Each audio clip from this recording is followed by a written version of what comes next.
வணக்கம் சொந்தங்களே, வணக்கம். உங்களோடு ஒரு இனிமையான நிகழ்வை பகிர்ந்து கொள்ள இருக்கிறேன். அது என்னன்னா, சின்ன விஷயந்தான். அதில் எவ்வளோ கருத்து இருக்குதுன்னு கேட்டதுக்கப்புறம் உங்களுக்கு தெரியும்.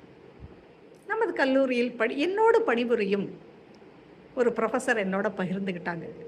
மேம் உங்களுக்கு தெரியுமா, டெய்லி அந்த ப்ரொஃபஸர் மாலை கொண்டு வந்து நம்ம சாமிக்கெல்லாம் சமர்ப்பணம் பண்ணுறாங்க அப்படின்னு சொல்லி சொன்னாங்க.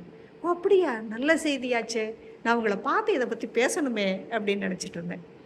ஸோ அன்னைக்கு ஈவினிங்கே அவங்க தட்டுப்பட்டாங்க. என்னம்மா ரொம்ப அழகான ஒரு காரியம் பண்ணிகிட்ருக்கீங்களாமே, கேள்விப்பட்டேன் நான்.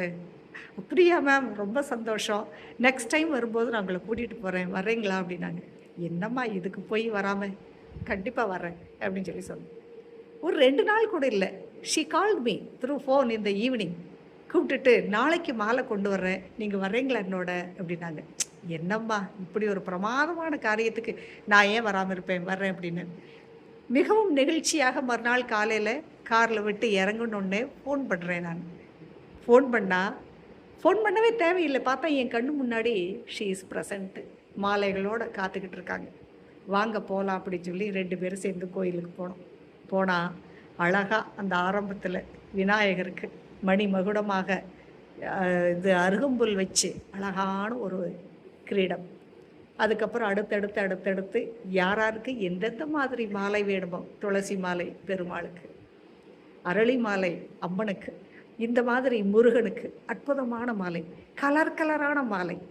நான் அந்த பொண்ணை பார்த்து நெகிழ்ந்து சொன்னேன், என்னம்மா ஒரு பக்தி பண்ணிகிட்ருக்கேம்மா, நவவித பக்தியில் தாசிய பக்தி நீ பண்ணிகிட்ருக்க, என்ன இதுக்கெல்லாம் என்ன நான் எப்படி பாராட்டுறதுன்னே தெரியல இந்த சின்ன வயசுல, because she is young professor.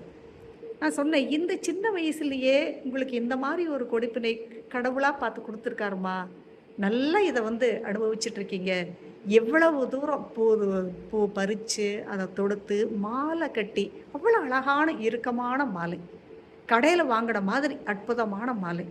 இந்த மாதிரி ஒரு மாலையை டெய்லி சமர்ப்பணம் பண்ணுறீங்களே, எவ்வளவு குளிர்ந்து போயிடுவார் நம்ம கடவுள், நினச்சி பாருங்கள் அப்படின்னு சொல்லி அந்த பொண்ணுக்கிட்ட சொன்னேன். அவங்க சொன்ன ஒரு பதில் என்ன தெரியுமா, என்னை இவ்வளவு நல்லா வச்சிருக்கிறாரு கடவுள், இதை கூட நான் சமர்ப்பணம் பண்ணலன்னா, இந்த நன்றி கடன் கூட நான் கொடுக்கலன்னா என் வாழ்க்கை என்ன மேம். ஸோ அனைத்தும் அவருக்கே சமர்ப்பணம் என்று அவர் கூறினார். அது உண்மையல்லவா? சிந்தியுங்கள். நன்றி, வணக்கம்.